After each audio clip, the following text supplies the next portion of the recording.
All right, so as promised, here is the video version of Discussion 3.2. I'm going to fly through this thing because it's long. If you want to take more time to digest any of the information in it, you're welcome to pause the video and take as much time as you need. All right, let's go. All right, so first things first, in Discussion 3.1, we looked at different compound classes that you had to both identify the functional group in the molecules, but also give specific names for specific compounds. There are other functional groups that you have to be able to identify. The only difference is you don't have to name the specific compounds, but you still need to be able to look at a molecule, see the functional group in there, and provide a name for it. All right, so the first functional group is called an amino group, and the compound that they make are called amines or amines. Basically, those just involve nitrogen atoms somewhere in a carbon chain. So it could be at the end of the carbon chain or in the middle of the carbon chain. Structurally, they'll look like this. This is the RNH2. Remember, nitrogen likes to make 3 bonds. So if the nitrogen is at the end of the chain, it'll be NH2. And if it's somewhere in the middle, it'll just be bonded to a single hydrogen atom. An example of an amine would be methylamine, methyl for the one carbon, and amine because we see the nitrogen there. All right, the next one is called an amido group. Amido groups are a combination of an amino and a carbonyl. So the CO is the carbonyl group. That carbon is also bonded to the nitrogen in the middle of a carbon chain. Structurally, it looks something like this. This is just an example, but I don't know how to name these things, so I'm not going to provide a name. Notice we have the carbonyl group bonded to the nitrogen. This used to be referred to in the course as a carboxamide group, but now we just call it an amido group, which is similar to amino, so make sure you differentiate. The next compound class and functional group is called a phenyl group. A phenyl group is a hexagonal ring bonded to a carbon chain. It could be either at the end or in the middle. So structurally, they look like this. We have the 6-membered carbon ring. We'll talk about this in Unit 4, but with alternating single and double bonds. So this is what it would look like at the end. C6H5, because there's 6 carbons going around. Because of the double bonds, each carbon can bond to 1 hydrogen. So we could also have the phenyl group in the middle of a carbon chain, or we could have all sorts of things bonded to that thing.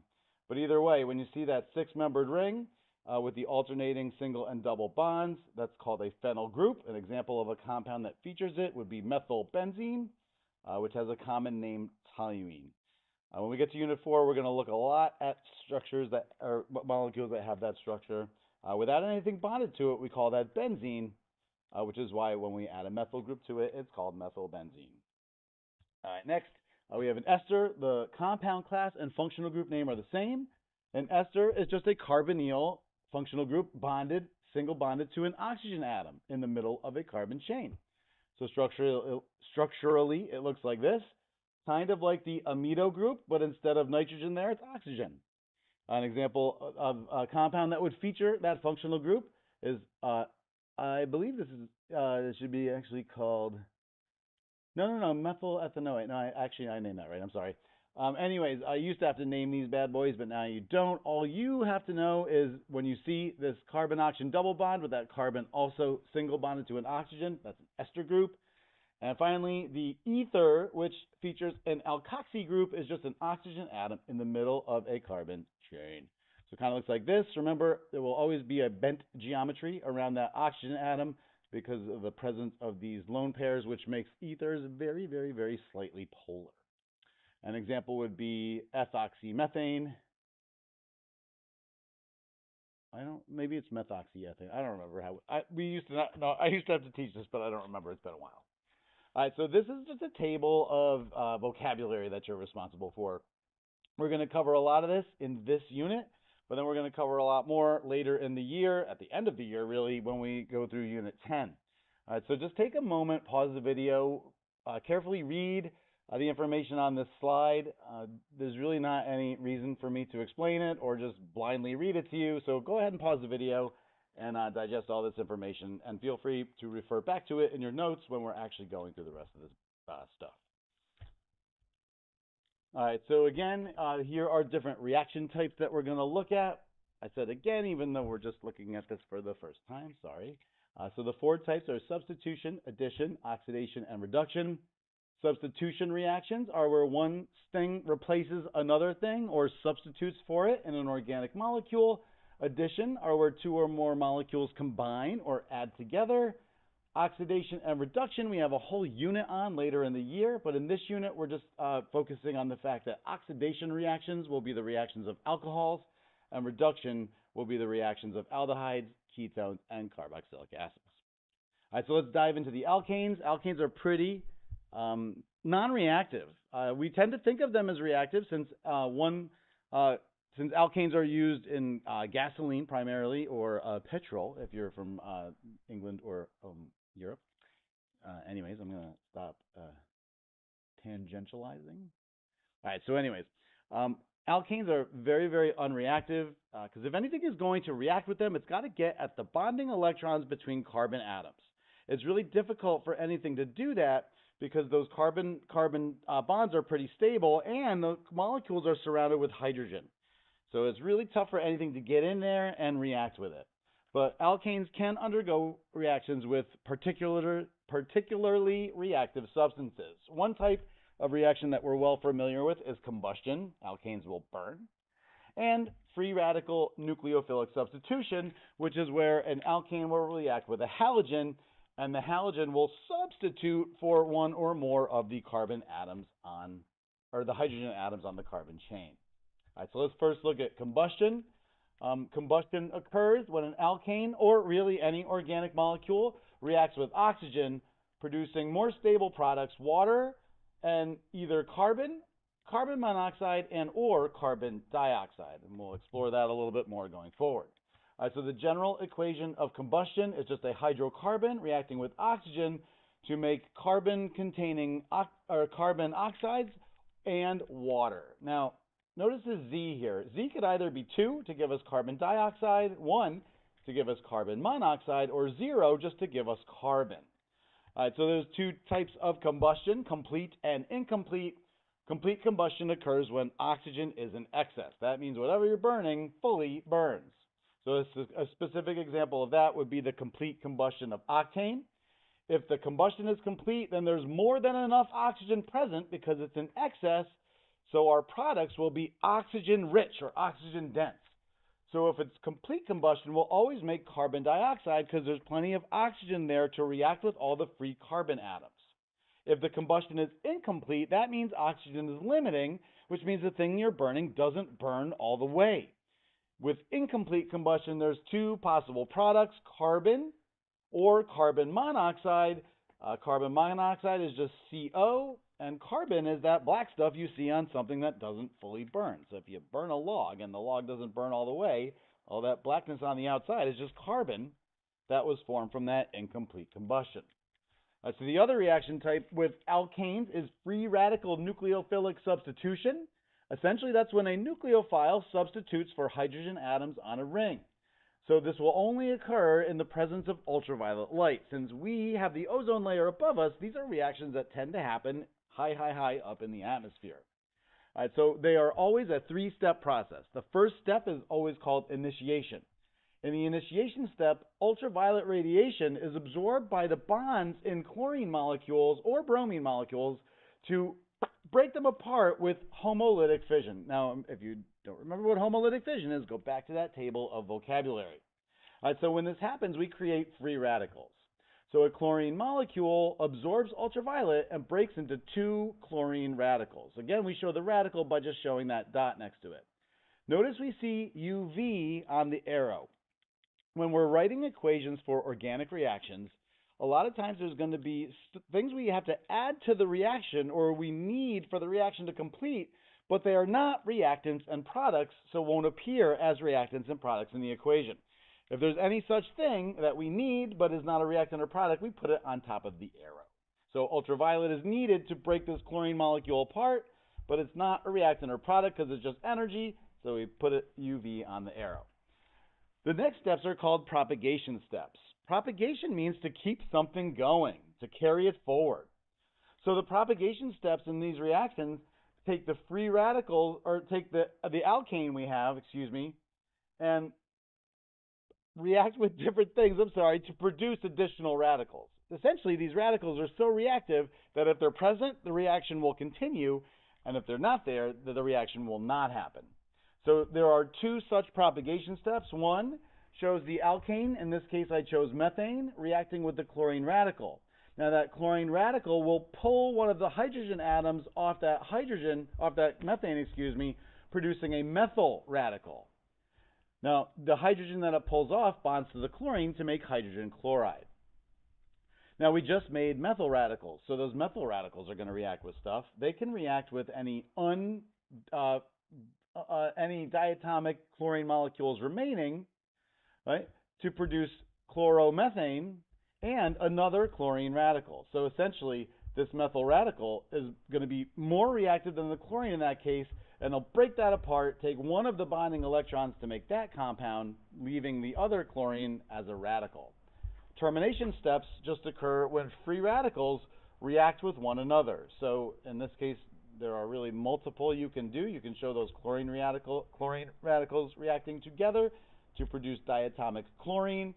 You could show a methyl radical reacting with a chlorine radical to make chloromethane, what happens in this step, or you can just show two methyl radicals reacting together to make ethane. Now, regardless of the halogen and the alkane we're starting with, these steps will always appear the same. So on the next slide, I want you guys to practice by writing all three steps: initiation, propagation, and termination, for the reaction of propane with bromine. Take a couple minutes, pause the slide, attempt to do this. If you're unsure, you can do it on another piece of paper other than your notes, because what I'm going to do when you come back is just pop up all those equations. All right, so if it's bromine instead of chlorine for our initiation step, we're going to show bromine molecules absorbing ultraviolet to produce bromine radicals. So if it's propane, propane is C3H8. So the first propagation step will show the bromine radical removing one of those hydrogens to make hydrogen bromide and producing a propyl radical. It's always going to be an alkyl radical, which will have one fewer hydrogen than the alkane you started with. So now that propyl radical will react with any remaining diatomic bromine to produce bromopropane. Could be one or two bromopropane. There'll be a mixture. And another bromine radical. For the termination step, the easiest one to do is just the opposite of initiation. So in this case, I showed two bromine radicals becoming diatomic bromine. It's the same thing every single time. So study and practice, like I mentioned, is going to be key. All right, so now let's look at electrophilic addition. These reactions occur in hydrocarbons with double or triple bonds, so alkenes and alkynes. Now, these are very reactive, unlike alkanes, because there's a lot of electrons in that double bond. And what we're going to learn in Unit 4 is that some of those bonding electrons are just kind of hanging out there in the breeze, just waiting for something to come and react with them. So essentially what's going to happen is an alkene or an alkyne is going to be added to an electrophile. All right, so in each case, in all of these reactions, including the polymerization reactions that we're going to look at, the double or triple bond between carbon atoms breaks. That gives each carbon atom an opportunity to bond with one more thing.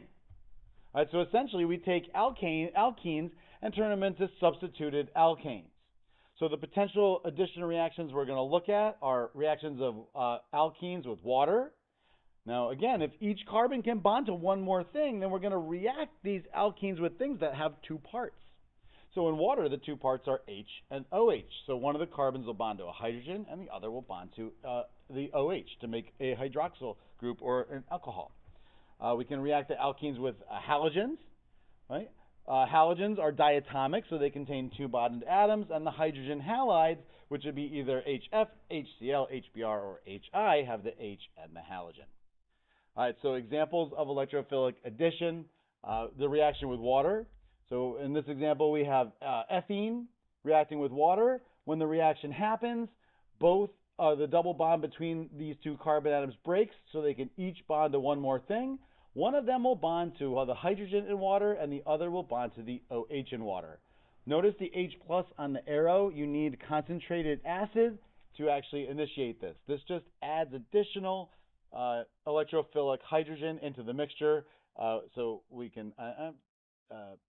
I think that's what initially breaks the bonds in the alkenes. Anyways, the reaction with a hydrogen halide, again, just ethene reacting with a hydrogen halide. Remember, the general designation for a halogen is just X. So again, the double bond between the carbon atoms breaks. One of them bonds to the hydrogen, one of them bonds to the halogen. So we get a compound that looks like this. Next, the reaction with just a halogen. Now, because the halogens contain two atoms of each of the two atoms, then when the double bond breaks, each carbon will take one of those bromines in this case. So we would make 1,2-dibromoethane. All right, so we can actually use this reaction with a halogen to distinguish between alkanes and alkenes. So alkenes and alkanes, a lot of times if they're liquid, they look the same. They kind of have similar odors. Right? So if you had one of each in a lab and you needed to know which was which, you could actually use bromine to determine which is which in a process called bromination. All right, so alkanes, since they're not very reactive, will only react with halogens in the presence of ultraviolet light. So if you're not blasting them with ultraviolet, or it's not these reactions aren't occurring above the atmosphere, which they wouldn't, then the alkane will not react with the bromine. Alkenes will react with the bromine. So halogenated alkanes don't have any color. So if we make any kind of substituted alkane that has a halogen on it, the solution won't have any color to it.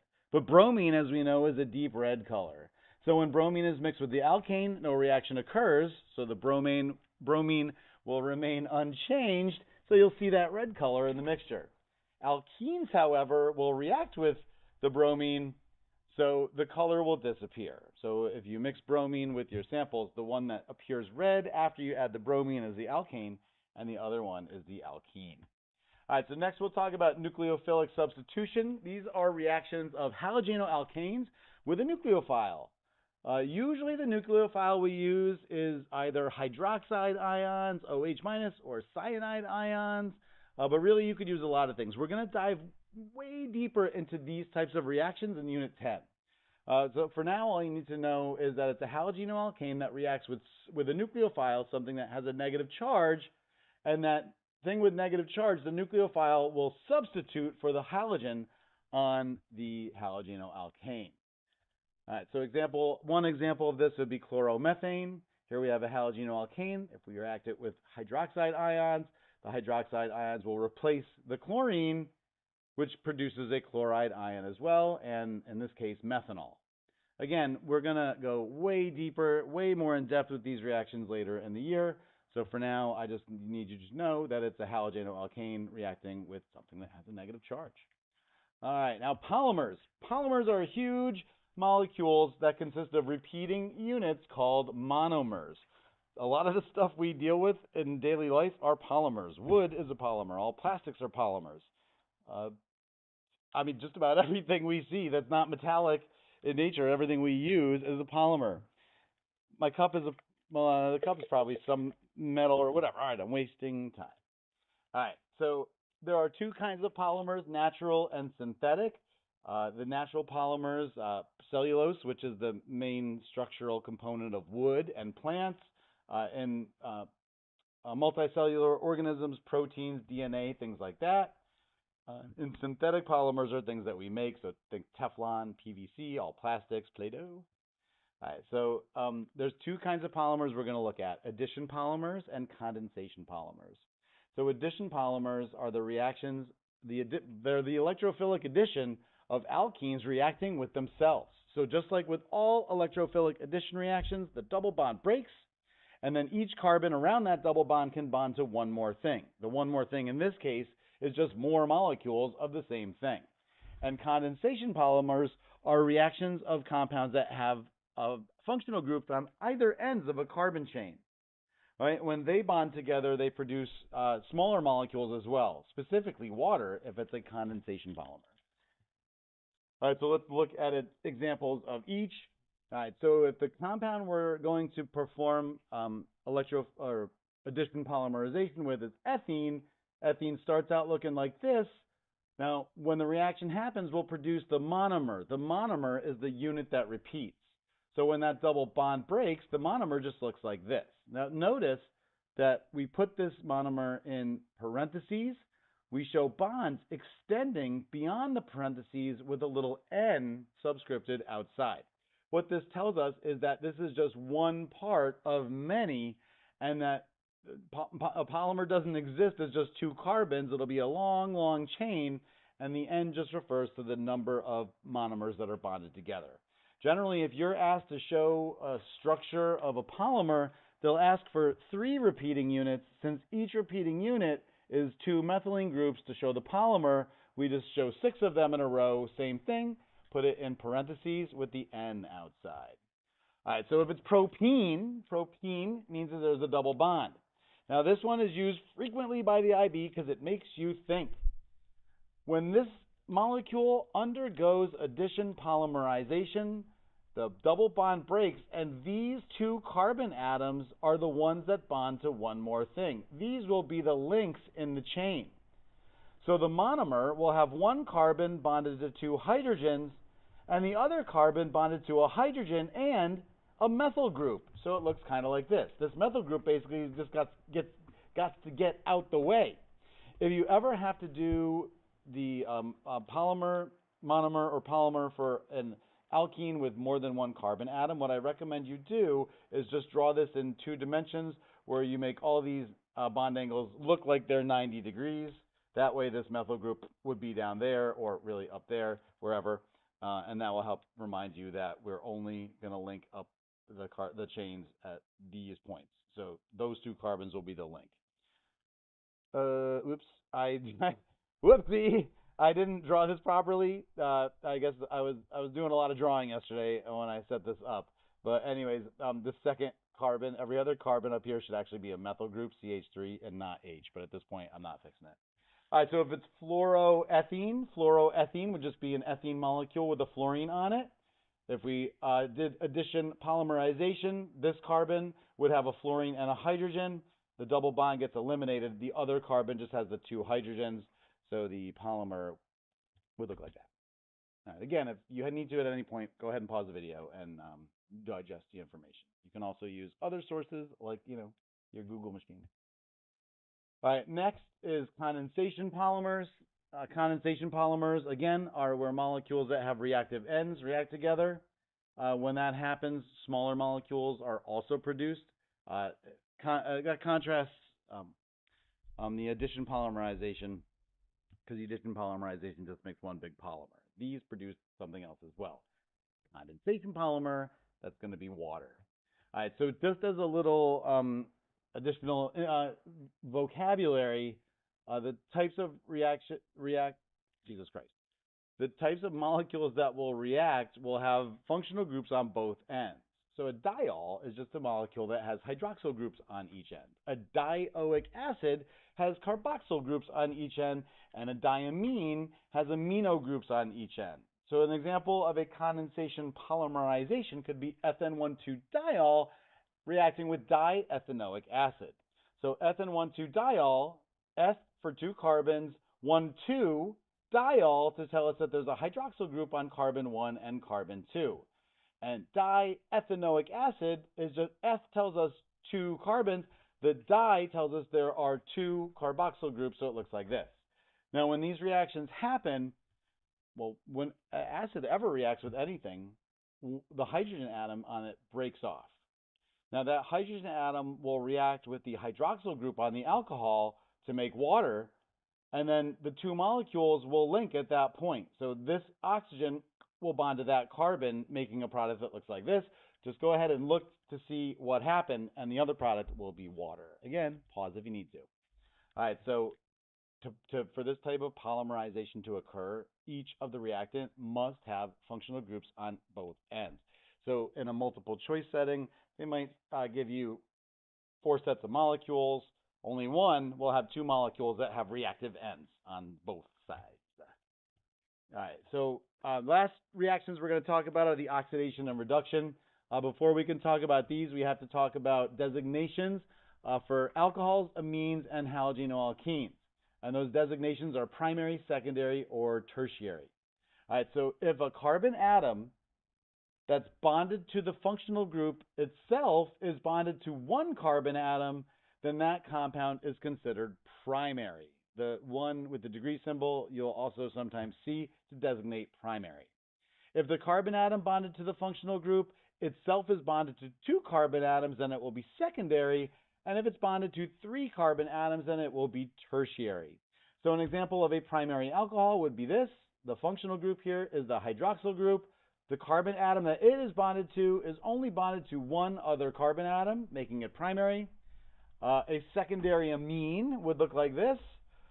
So again, if we want to determine this, we got to look at the carbon atom that's bonded to the functional group. It's bonded to 2 other carbons, making it secondary. And here's an example of a tertiary halogenoalkene. In this case, the functional group is the chlorine. The carbon atom that it is bonded to 3 carbons, making it tertiary. All right, so now let's look at the oxidation of primary alcohols. These reactions occur in 2 steps. I'm recording a video. Give me 5 minutes. The first step will produce an aldehyde. If you allow that oxidation to continue, then the second step will produce a carboxylic acid. Now, there are 2 experimental techniques we use when we're doing these oxidation reactions. One is called distillation, and the other is reflux. To get the aldehyde, we use distillation.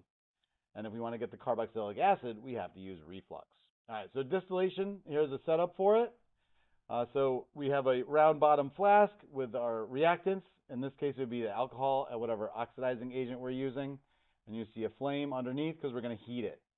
Now, the round bottom flask has a thermometer so we can measure the temperature. It's also connected to a device called a condenser. What we have is cold water going in and out of this condenser, and the tube inside then is cold. So as we heat up our mixture, the aldehyde will be produced. If the aldehyde produced has a lower boiling point than what the temperature of the mixture is, then it will boil and the fumes will come up here. As they enter the condenser, let me move my face. As they enter the condenser, they will condense. The condenser has this downward tilt. So as the aldehyde condenses into a liquid, it can be collected and isolated.